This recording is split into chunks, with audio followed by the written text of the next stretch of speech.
शब बारात की रात थी। गली मोहल्लों में रोशनी थी, घरों में मीठी खुशबू और एक खास सी हलचल। उसी शहर में दो भाई रहते थे, सलमान और फहद।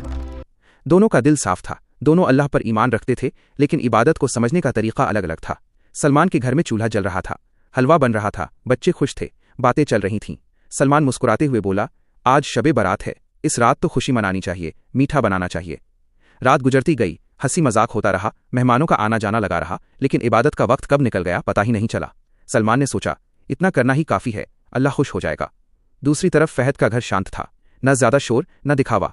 रात के सन्नाटे में वो वुजू करता है, नमाज पढ़ता है और अल्लाह के सामने हाथ उठाकर दुआ करता है।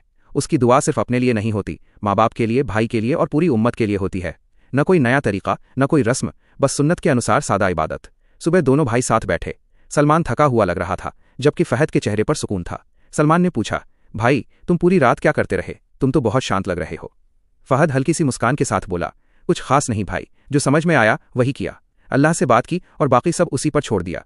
सलमान चुप हो गया, उसने हलवे की तरफ देखा, फिर अपने दिल की तरफ। सलमान ने धीरे से कहा, शायद मैंने इस रात को जश्न समझ लिया और तुमने इसे एक मौका समझ लिया। फहद ने नरमी से कहा, भाई अल्लाह खुशियों से मना नहीं करता, लेकिन इबादत का हक भी होता है। शब बारात जश्न की रात नहीं, रहमत की रात है, और रहमत उसी पर ज्यादा होती है जो दिखावे और नई रस्मों से दूर रहकर सुन्नत के अनुसार इबादत करता है।